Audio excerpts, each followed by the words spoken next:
नमस्कार दोस्तों। मैं निपुण आलम भाई डायलॉग मंच में आप सबका स्वागत करता हूं। और डायलॉग मंच का जैसा आप जानते हैं हमारा मोटिव है यूथ को, एस्पिरेंट को एक सही डायरेक्शन देना और साथ ही उनको मोटिवेट करना। उसी श्रृंखला में आज हमारे साथ जुड़े हैं राहुल साहू जी। राहुल साहू जी ने 2019 की जो सीजीपीएससी की परीक्षा हुई थी उसमें 61 स्थान अपना लेकर अपने स्थान को सुरक्षित किया है। और आपकी अगर हम बात करें तो आपने बीएससी और एमएससी किया हुआ है। आपके जो पिताजी हैं वो एएसआई छत्तीसगढ़ पुलिस डिपार्टमेंट में कार्यरत हैं। तो राहुल जी को हम लोग इंट्रोड्यूस करना चाहेंगे। मैं राहुल जी को इनवाइट करता हूं डायलॉग मंच के अंदर। राहुल जी आपका बहुत बहुत स्वागत है डायलॉग मंच के। राहुल जी, सबसे पहला जी प्रश्न जो हमारी टीम के द्वारा तैयार किया जाता है तो वही प्रश्न मैं पहले आपसे पूछना चाहूंगा। अपनी थोड़ा सा पृष्ठभूमि के बारे में बताइए, क्योंकि हमारा मोटिव ये रहता है कि हर अभ्यर्थी, क्योंकि जितने भी हम देखते हैं जो अभी चयनित हुए अभ्यर्थी हैं उनके सबकी अलग अलग पृष्ठभूमि है। तो हमारे जो व्यूअर्स हैं, यानी कि जो आपके इस इंटरव्यू को देख रहे हैं, तो कहीं ना कहीं उनकी भी पृष्ठभूमि आपकी पृष्ठभूमि से मैच कर जाती है। तो उनको एक मोटिवेशन मिलता है कि भाई हमारी जैसी पृष्ठभूमि का अभ्यर्थी आज चयनित हो सकता है तो हम भी चयनित हो सकते हैं। हर चयनित अभ्यर्थी की अपनी अपनी स्ट्रेटजी होती है, अपनी अपनी रणनीति होती है। तो उन सबसे रूबरू कराने का हमारा मोटिव होता है। तो सर, पहले थोड़ा सा आपका पूरा पृष्ठभूमि, आपका परिचय थोड़ा देंगे तो अच्छा लगेगा, तो हम सभी अभ्यर्थी को, व्यूअर्स को। जी सर। मैं एक सामान्य परिवार से आता हूँ जी। जिसमें मेरे पिताजी जो है वो अपने गांव से पहले जो सरकारी सेवा में आने वाले व्यक्ति हैं, जी। ऐसे परिवार से मैं आता हूँ। जी। और चूंकि मेरे पिताजी जो हैं वो पुलिस विभाग में हैं, तो जी। समय समय पर उनका स्थानांतरण भी होते रहा है। जी। और उन्होंने पुलिस विभाग में सबसे नीचे के पद से शुरुआत की है अपनी। जी। और उनसे ही मैंने अपने जीवन में जो भी अनुशासन सीखा है, और उसी अनुशासन के साथ मैं अपनी पढ़ाई जारी रखा और अपनी तैयारी को इस मुकाम तक ला पाने में सफल हुआ, उन्हीं के आशीर्वाद से। जी, यानी कि आप पूरी सफलता का श्रेय अपने पिताजी को और पिताजी के संघर्ष को देखकर ही आपने प्रेरणा ली और आज आप इस सफलता के मुकाम पर खड़े हैं। जी सर। जी। और राहुल जी। जी। इसमें मेरी माता जी और जो जो भी मेरे परिवारजन हैं और जी। मेरे मित्रों का भी सही। जी, मित्र, परिवार, माता जी, सभी का आपने क्या किया कि, और होता भी है सर कि सब लोग इमारत जी देखते सर। हैं लेकिन इमारत की नींव जो है वो नींव आपके माता पिता और आपके मित्र भाई बंधु आपके सब बने, तो वो नींव भी जाना जरूरी होती है। तो राहुल जी, मैं थोड़ा जी सा सर। ये भी बात करना चाहूंगा, और क्योंकि आपका ये फर्स्ट टाइम में आपने क्या किया इसको, एग्जाम को निकाला, क्योंकि काफी जी अभ्यर्थी ऐसे हैं जिन्होंने फर्स्ट टाइम में प्री तक निकल नहीं पाता है। तो आपने क्या स्ट्रेटजी अपनाई थी पढ़ने की, जो आपने पहले ही अटेम्प्ट में प्री मेंस और इंटरव्यू क्वालिफाई करके आप आज यहाँ पर खड़े हैं, स्टैंड कर रहे हैं। सर, इसके लिए निरंतरता और ईमानदारी दो चीज मैं मानता हूँ कि आप जी। अपनी पढ़ाई के प्रति हमेशा ईमानदार रहें और निरंतर पढ़ाई करें। ऐसा नहीं है जी। कि आप एक दिन 10 घंटे पढ़ रहे हैं और दूसरे दिन एक भी पढ़ाई नहीं कर रहे हैं। आप जी। भले ही 2 घंटे या 3 घंटे पढ़ें, लेकिन डेली पढ़ें। मैं ये जी। हमेशा करता था कि कम से कम 4 से 5 घंटे डेली पढ़ता था। जी। और अपनी पढ़ाई के लिए और अपनी जिम्मेदारियों के प्रति मैं हमेशा ईमानदार रहा। जी। इसलिए मुझे लगता है कि प्रथम प्रयास में नहीं, ये एग्जाम क्रैक करने के लिए ये रणनीति मेरी रही है। यानी कि निरंतरता और लेबर, यानी कि आप लेबर तो जी करें लेकिन एक पूरी निरंतरता के साथ। और मुझे हमेशा एक बात याद आती है, कछुए और खरगोश की कहानी। तो खरगोश जी निरंतरता मेंटेन नहीं कर पाया, इसलिए कछुआ जो हुआ क्या जीत गया, वो रेस में जीत गया। तो आप कछुए की तरह लगातार परिश्रम करते रहे और आज सफलता का आपने मुकाम लिया। चलिए, ये तो एक आपकी बहुत ही सिंपल से कोटेशन हो गई। हम बात करें राहुल जी की, हम प्री की बात करें, प्री मेंस और इंटरव्यू की जब बात कर रहे हैं, तो प्रारंभिक परीक्षा की आपने स्ट्रेटजी क्या अडॉप्ट की थी कि प्रारंभिक परीक्षा में मैं टेस्ट दूंगा, मैं ये बुक्स पढ़ूंगा, मैं रिवीजन ऐसे करूंगा, मैं उसके नोट्स बनाऊंगा नहीं बनाऊंगा, तमाम तरह के इस प्रकार के प्रश्न अभ्यर्थियों के रहते हैं। तो हम पहले प्रारंभिक परीक्षा में बात करें कि आपने प्रारंभिक परीक्षा कैसे उत्तीर्ण की, उसकी क्या स्ट्रेटजी आपकी थी प्रारंभिक परीक्षा की। सर, चूंकि 2019 का जो प्रीलिम्स था वो मेरा प्रथम प्रयास था, जी। तो मेरे पास बहुत ज़्यादा समय तो नहीं था। क्योंकि उसी समय मेरा ग्रेजुएट हुआ था और मैं जी। पोस्ट ग्रेजुएशन भी स्टार्ट कर दिया था उस समय। ओके।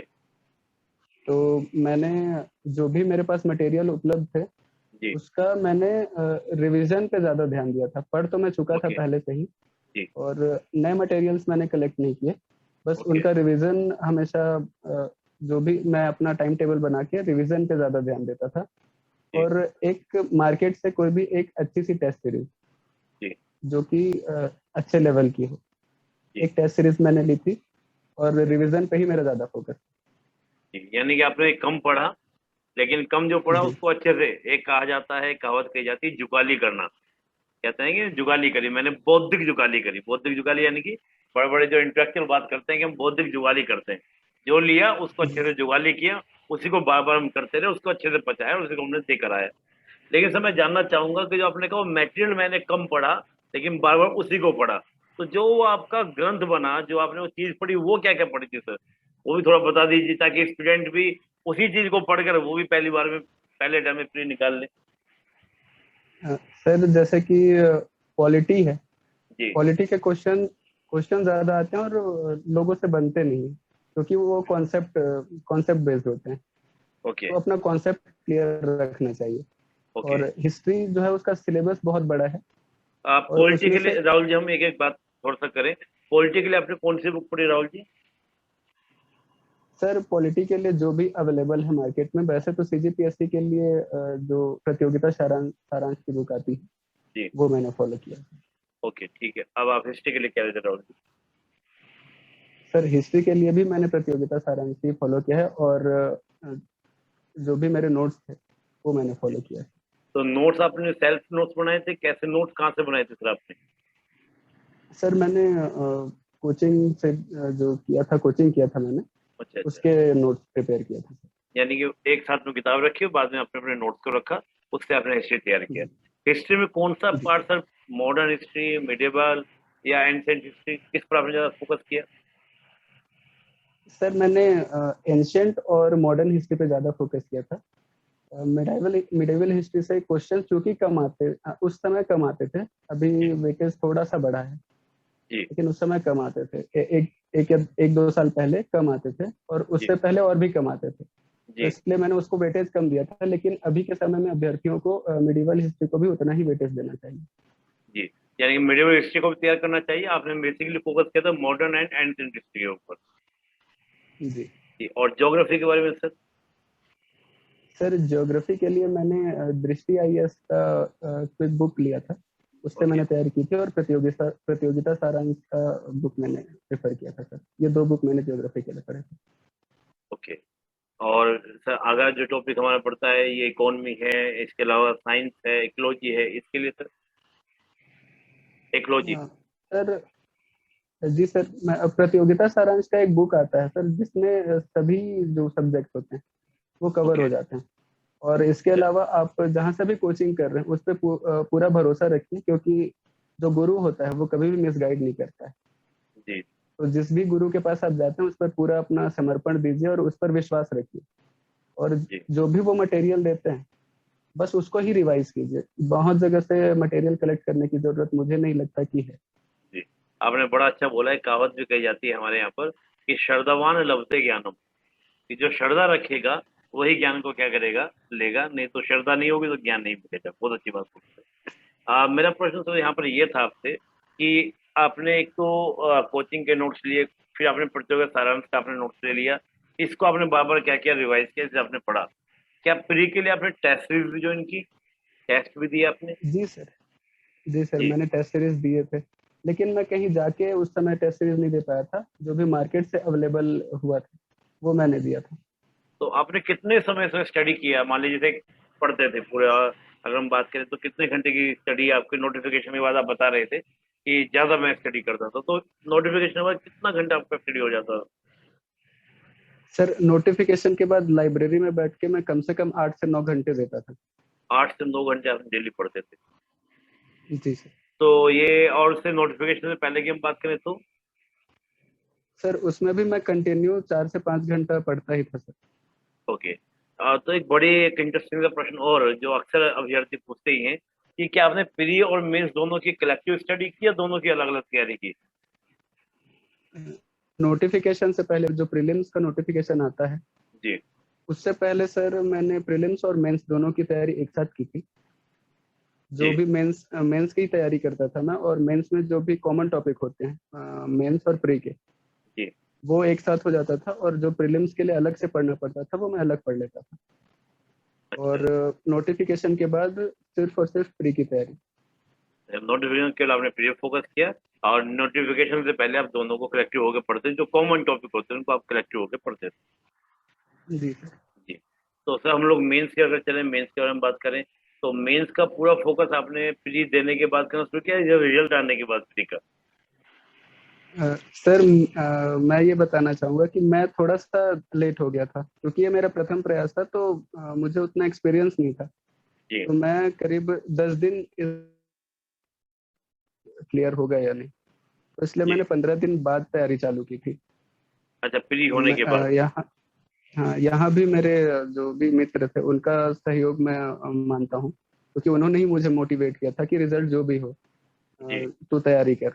तो मैं अभ्यर्थियों को यही बोलना चाहूँगा कि आप रिजल्ट का वेट ना करें। ओके। रिजल्ट जो भी हो, अगर मान लीजिए भगवान ना करे आपका प्री क्लियर भी नहीं होता है, तो अगले साल आपको मेंस तो देना ही है। जी। तो ये तो सोच मेंस की रखकर एक तैयारी पॉजिटिव, शुरू कर बिल्कुल। देनी चाहिए। हाँ, कि भाई फ्री होते ही आप शुरू कर दीजिए। इस बार ना हो तो अगली बार देंगे, अगली बार अगर देंगे तो अच्छी तैयार हो जाएगी, तो आपकी अच्छी रैंक आ जाएगी। ये सोच कर आप कर लीजिए। जी सर। तो बड़ा अच्छा है, विकल्प तो जी कुछ है नहीं, कि पढ़ना तो है ही जब इसमें तैयारी करनी जी है। तो मेंस का आपने फ्री होने के 15 दिन बाद स्टार्ट किया। तो मेंस के लिए आपकी खास स्ट्रेटजी कुछ रही, जैसे मान ली टेस्ट सीरीज देना है, आपने दी सर टेस्ट सीरीज मेंस के लिए? जी सर, मैंने मेंस के लिए टेस्ट सीरीज दी है। हाँ, अक्सर सर एक बात देखी जाती है, जो फ्रेशर स्टूडेंट होते हैं, जो पहली बार अटेम्प्ट दे रहे होते हैं, उनका रहता है यार पहले पढ़ ले एक बार, फिर हम लोग कैसे लिखना है या हम लोग आंसर लिखना शुरू करेंगे। तो आपकी क्या सोच थी कि आपने पहले से ही, जिस दिन से आपने मेंस की तैयारी शुरू की तब से, या प्री से पहले भी आपने एक दो आंसर लिखने स्टार्ट कर दिए थे मेंस के अकॉर्डिंग? सर, जो नोट प्रीलिम्स के जो नोटिफिकेशन था उसके जी पहले मैंने मेंस के आंसर राइटिंग की, और जो मेंस की तैयारी जब मैंने शुरू की, तब मैंने ये कहीं से सीखा था कि आप कहीं भी कभी भी अपना 100% तैयारी नहीं कर पाओगे। जी तो ऐसा नहीं है कि आप 100% तैयारी करने के बाद ही टेस्ट सीरीज ज्वाइन करो। आप जी टेस्ट सीरीज ज्वाइन कर लीजिए, उसके जी साथ ही साथ तैयारी होते जाएगी। और ऐसा होता है कि जब आप आंसर राइटिंग करेंगे तो उसमें आपको अपनी कमियां नजर आने लगेंगी, फिर उसको जी। सुधारते जाइए और अपनी तैयारी जारी रखिए। यानी कि आप ये कह रहे हैं कि आंसर राइटिंग आपने प्री से पहले ही कुछ की थी, और फिर बाद में प्री के जी रिजल्ट के बाद आपने ज्यादा की। जी। एक आइडिया सर पूछ लूं आपसे, आप बता सकते हैं तो, आपने कितने आंसर लिखे होंगे सर टोटल, अगर हम बात करें तो? 50, सर 100? मैंने, जी जी, मैंने कम से कम लगभग 350 से 400 कॉपियां लिखी होंगी। 300-400 कॉपियां या पेजेस सर? सर, वो जो आंसर हम लोग का आंसर लिखने का जो जी जी, आंसर शीट मिलता है। रहता है, जी। वो 350 से 400। देखिए, ये बहुत बड़ी बात है, क्योंकि मैं देखा हूँ अक्सर अभ्यर्थी फर्स्ट टाइम जो देते हैं उनका तो ये रहता है कि यार अभी तो सिलेबस भी पूरा नहीं हुआ है, हम पहले वो पूरा सिलेबस कर लें, पता चल जाए, तब हम लोग लिखना प्रयास प्रारंभ करेंगे। लेकिन आपने कितना अच्छा कहा कि नहीं, मैंने स्टार्टिंग से लिखना शुरू कर दिया था, और 300 350 तो बहुत हो जाता है, यानी कि अगर डेली हम एक माने जी सर, तो आपने। इसके पीछे कारण भी है सर, क्योंकि जी। हम लोग को जो कोविड की वजह से टाइम भी काफी मिल गया था। ओके ओके अगर ओके कोविड नहीं आता तो शायद मैं इतना नहीं लिखा होता, ओके लेकिन ओके। कोविड की वजह से अपनी तैयारी को जारी रखने के लिए मैंने उतना लिखा, और मेरे दोस्तों ने शायद मुझसे ज्यादा ही लिखा है, मैंने अच्छा कम कम ही लिखा है उनसे। अच्छा। चलिए बहुत अच्छा सर, फिर भी मैं कहता हूँ कि 300-350 आपने लिखा, तो ये अच्छा है कि आपकी एक अच्छी प्रैक्टिस हो गई। और कोरोना किसके लिए क्या रहा वो एक अलग विषय है, लेकिन आपके लिए प्रैक्टिस करने के लिए काफी आपके लिए लाभकारी हो गया कोरोना काल। जी सर। तो जी मेंस में सर अगर हम बात करें, तो आपके जो मैं नंबर देख रहा था सर, काफी अच्छे नंबर आपके जो आए हैं, पेपर नंबर 6 में आपके काफी अच्छे नंबर आए। जी। तो पेपर नंबर 6 के लिए कुछ खास स्ट्रेटजी थी, या नॉर्मल स्ट्रेटजी से अपने काम किया? सर, पेपर 6 के लिए जो फिलोसफी है, लोगों को फिलोसफी थोड़ी टफ लगती है। जी तो मैंने फिलोसफी के लिए हमेशा से एक कॉन्सेप्ट बनाने को ज्यादा ध्यान में दिया, कि जो भी फिलोसफर है जी उसकी फिलोसफी मैं खुद पहले समझ सकूं। जी फिलोसफी समझने के बाद उस आंसर को लिखने में ज्यादा मजा आता है और वो इफेक्टिव भी लगता है। ओके, यानी कि आपने और पहले फिलोसफी। थिंकर्स को समझा और थिंकर को समझने के बाद फिर उनके जो फिलोसफी उसको आपने समझा, आप ये कहना चाह रहे हैं? जी सर। जी जी, आप आगे कुछ कह रहे थे। और जी, और सोशियोलॉजी के लिए मैंने प्रतियोगिता सारांश की एक बुक आती है वो फॉलो की है। उसके लिए जी। सिर्फ प्रतियोगिता सारांश की बुक ही मैंने फॉलो की है। ओके। और उसमें जो छत्तीसगढ़ का पोर्शन है जी उसको भी मैंने, क्योंकि मैं छत्तीसगढ़ का स्थानीय निवासी हूँ तो मुझसे एक्सपेक्टेड है कि वो मुझसे अच्छे से बनना चाहिए, और मैं जी ग्रामीण अंचल से भी हूँ। तो जी। उसकी छवि जो है वो पेपर में दिख जाती है, इसलिए शायद मुझे लगता है कि मेरे पेपर 6 में अच्छे मार्क्स आए। ओके, यानी कि आपने पूरा जो स्ट्रेटजी फॉलो की, तो एक तो आपने फिलोसफी को बहुत अच्छे से तैयार किया, लेकिन फिलोसफी के लिए आपने पुस्तक कौन सी पढ़ी सर? सर फिलोसफी के लिए मैंने अपने क्लास नोट को ज़्यादा प्रेफर किया। अच्छा, क्लास नोट को। तो सर क्या और आपने इसके उनकी। साथ साथ जी, जी, और इसके साथ साथ ग्रुप डिस्कशन था सर। ग्रुप डिस्कशन और आपने क्लास नोट को प्रेफर किया। तो सर क्या आपने अपने पर्सनल नोट्स भी बनाए थे? इसमें 2 मार्क्स का है, तो उसमें 30 वर्ड लिखने हैं, फिर आपका 60 वर्ड है। इनको आपने कैसे मैनेज किया? 30 शब्द वालों को, 60 शब्द वालों को, इस तरह से इसको कैसे हैंडल किया? मान लो एक ही टॉपिक की हम बात करें, कोई भी एक टॉपिक की, तो एक टॉपिक में छोटा क्वेश्चन भी आ सकता है, बड़ा क्वेश्चन भी आ सकता है, 175 का भी आ सकता है, 30 का भी आ सकता है। तो इसके लिए कुछ खास अपने बनाए थे नोट्स अपने? सर नोट्स तो ऐसा मैंने नहीं बनाए थे कि 2 या 8 मार्क्स के लिए। मैं जी जो भी टॉपिक पढ़ता था मैं उसमें उसको समझने की कोशिश करता था, ताकि अगर 2 नंबर में भी वो आता है वो टॉपिक, जी तो मैं उसका जो सार बात है वो 2 लाइन में लिख सकूं। तो जी। मैंने नोट्स नहीं बनाए थे सर अलग अलग मार्क्स के लिए अलग अलग। अच्छा, तो लेकिन सबका कंबाइंड नोट्स आपने बनाया था? जी सर। तो ये आपने नहीं किया कि मैं अलग अलग बनाऊं, ये आपने काम नहीं किया, लेकिन आपने सारे को नहीं। कंबाइंड बनाया। लेकिन फिर भी तो आपने अपने पर्सनल नोट्स बनाए होंगे, या कोचिंग के नोट्स पर आपकी डिपेंडेंसी रही? सर कोचिंग का जो नोट्स था उसको मैं अंडरलाइन करके रखता था, जो अंडरलाइन मतलब अगर लास्ट में रिवीजन करना हो तो जी मैं वो जो अंडरलाइन जो लाइंस है जी सिर्फ उनको ही पढ़ता था। मैंने अलग से लिखा नहीं है जी जी। नोट्स। राहुल जी, मैं एक्चुअली पेपर नंबर 6 आपके लिए लाइव को देखने को भी मिल जाएगा, क्योंकि होता क्या है कि अभ्यर्थियों के लिए बड़ी समस्या रहती है कि हम कौन सा टॉपिक छोड़ें, कौन सा टॉपिक पढ़ें और कैसे लिखें। एक ये भी बड़ा इश्यू रहता है कि हमें कौन सा पढ़ना चाहिए, कौन सा छोड़ना चाहिए। तो इसलिए मैं एक थोड़ा सा लेकर भी आया था। ये पेपर नंबर 6 जी सर सर। हमारे सामने है। तो आप थोड़ा सा किसी भी एक प्रश्न को एक एग्जाम्पल के रूप में देखकर, कि 2 मार्क्स का अगर कोई भी प्रश्न है, तो मैं इसको कैसे नोट करूंगा, कैसे मैं लिखूंगा, इस वजह से थोड़ा बता पाएंगे? सर जैसे कि मैं देख पा रहा हूँ पहला ही प्रश्न ये है कि जी गीता में स्वधर्म का क्या अर्थ है। जी तो सीधा सीधा इसमें गीता में स्वधर्म जो है, तो स्वधर्म का ये हम लोग क्या करते हैं, सबसे कभी कभी ये कोशिश करते हैं कि हम गीता भी बताएं और स्वधर्म भी बताएं। जी जी जी तो इसमें ऐसा नहीं करना है। जी। सीधा सीधा हम ये लिख सकते हैं कि स्वधर्म का आशय क्या है। ओके, यानी तो सीधा आपने हमको सर्वधर्म को एक्सप्लेन कर दिया। हाँ, जैसे इसमें मैं बोलना चाहूंगा 2 शब्द इसमें दिए हुए हैं, 2 नंबर के प्रश्न में 2 शब्द दिए हैं, गीता और स्वधर्म। जी। तो हमको यहाँ पे स्वधर्म बताना है, इसलिए स्वधर्म पे ज्यादा फोकस रहना है, ना कि गीता पे। ओके ओके ओके, ये आपने अच्छा बताया कि गीता को एक्सप्लेन नहीं करना है, और बाकी आपको केवल सर्वधर्म पर फोकस करना है। जी। ये बड़ा और अच्छा है सर। यही हाँ, यही प्रश्न यदि 8 नंबर में आता है जी। तो 1 या 2 लाइन हम गीता को भी बता सकते हैं शुरुआत में, ओके। और बाकी चीज हम स्वधर्म पे उसका मेन बॉडी देंगे। अच्छा, यानी कि अगर प्रश्न 60 मार्क्स में आ जाए, तो हम थोड़ा सर्वधर्म को बताते हुए गीता की ओर चले जाएंगे, है ना, भगवत गीता की ओर चले जाएंगे। लेकिन उसमें फोकस फिर भी स्वधर्म पे ही रहना चाहिए, बस थोड़ा सा उसको गीता का टच हम दे सकते हैं। ओके ओके, ठीक है, गीता on टच दे सकते हैं, सर्वधर्म पर फोकस करना है। एक बात और सर मैं करूंगा, ये तो आपने 30 वर्ड वाले के लिए बोला, अब जैसे 60 वर्ड के लिए आप कुछ सजेशन देना चाहेंगे किसी प्रश्न के ऊपर, या कोई उदाहरण देना चाहेंगे 60 वर्ड के लिए? जी। जैसे मैं अ, थोड़ा सा बड़ा कर देता हूँ, ताकि आपको भी देखने में आसानी रहे और हमारे अभ्यर्थियों को भी, व्यूअर्स को भी देखने में आसानी रहे। ये हमारा 60 वर्ड के क्वेश्चन है सर। जी सर। कोई भी प्रश्न को एक जैसे सर ये एग्जाम्पल। हाँ हाँ जी सर, जैसे ये गीता के सॉरी माफ कीजिएगा, गांधी जी के अनुसार अहिंसा क्या है समझाइए। जी। तो तो सर हम गांधी जी की इसमें 60 वर्ड्स का है। जी तो सर इसमें भी हम ज्यादा तो फालतू की चीजें हैं जी उनको ना लिखकर सीधा सीधा अहिंसा पर ही फोकस रहना चाहिए हमको। जी सर जी इसमें भी जैसे 2 मार्क्स के लिए 4 लाइन या फिर 3 लाइन दिया जाता है। जी। इसमें भी 6 लाइन 6 लाइन 7 लाइन दिया जाता है। ओके तो इसमें भी सर हमको सीधा सीधा अहिंसा पर फोकस रहना होगा और कोशिश करें यदि पॉइंट में लिख सकें तो। ओके, यानी कि हम लोग बात करें जो 60 वर्ड के जो क्वेश्चन थे उनको हम लोग पॉइंट में कर सकते हैं।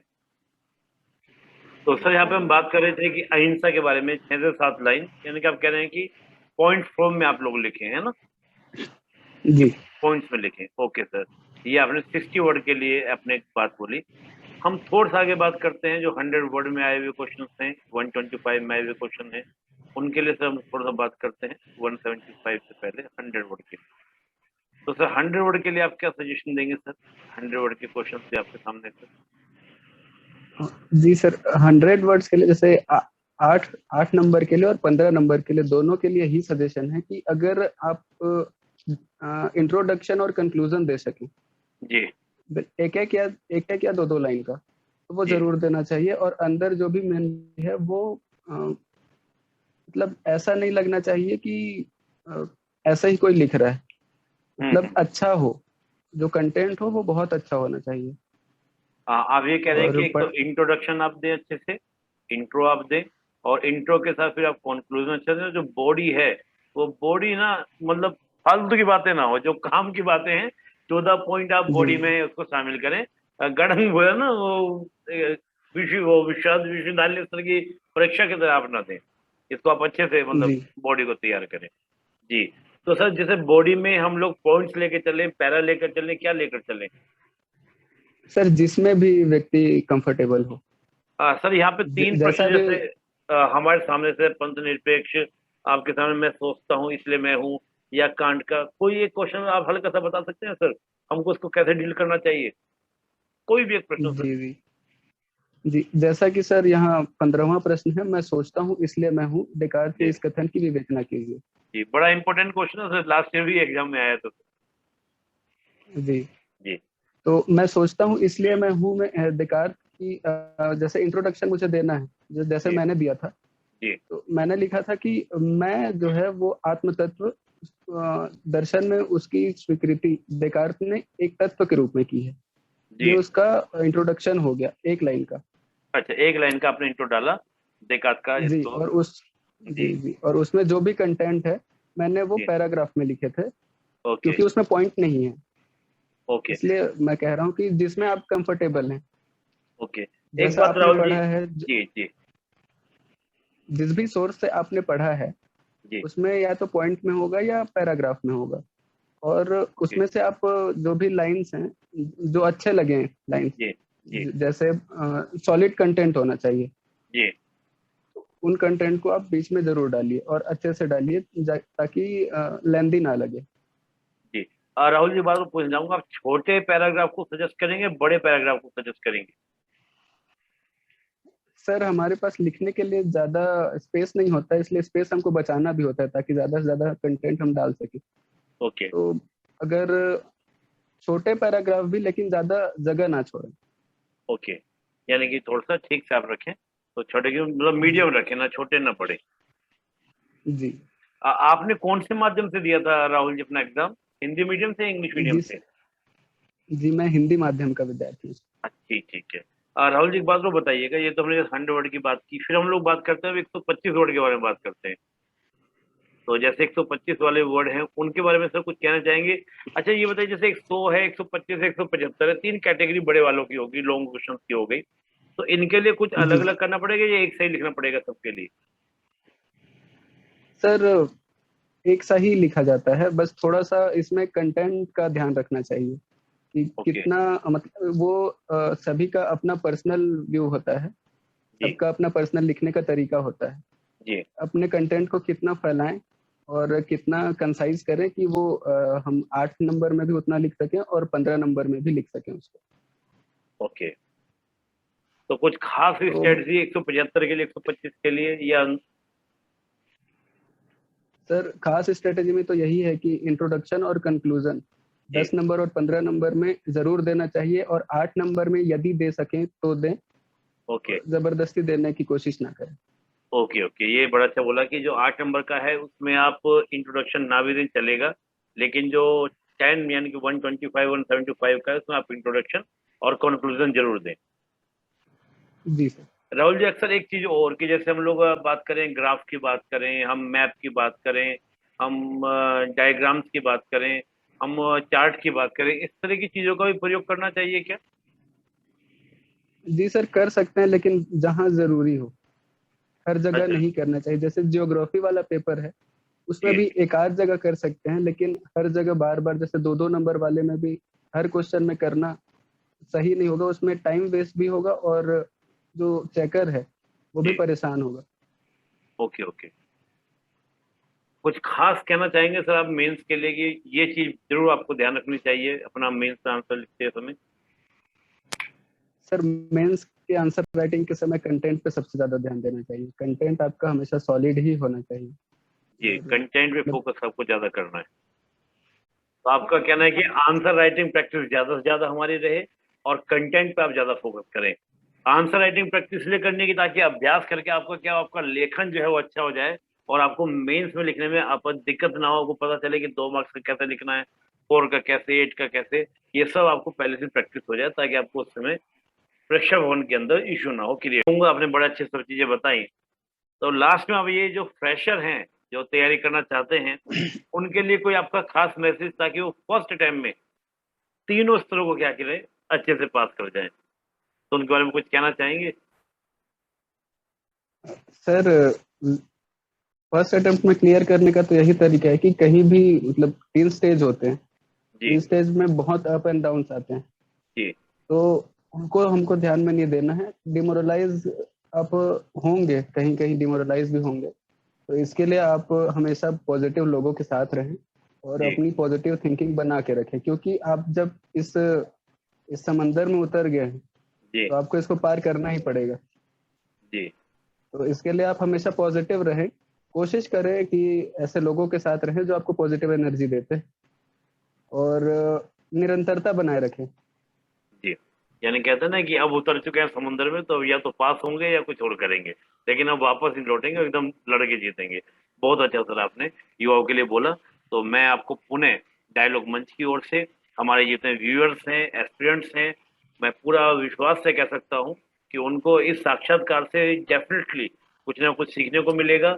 हम सब अलग अलग अभ्यर्थियों का, चयनित अभ्यर्थियों को इसलिए हम लोग बार बार इंटरव्यू कर रहे हैं ताकि जो अभ्यर्थी तैयारी कर रहे हैं वो देख सके कि सबकी अपनी अपनी स्ट्रेटजी थी, तो आप भी अपनी स्ट्रेटजी बनाएं, कुछ सीखने को मिलता है सबसे सीखें और अपने सफलता के कदम को क्या करें, आगे बढ़ाएं। तो बहुत बहुत धन्यवाद। और डायलॉग मंच की ओर से आपके उज्जवल भविष्य के लिए हार्दिक शुभकामनाएं राहुल जी। बहुत बहुत धन्यवाद। Thank you.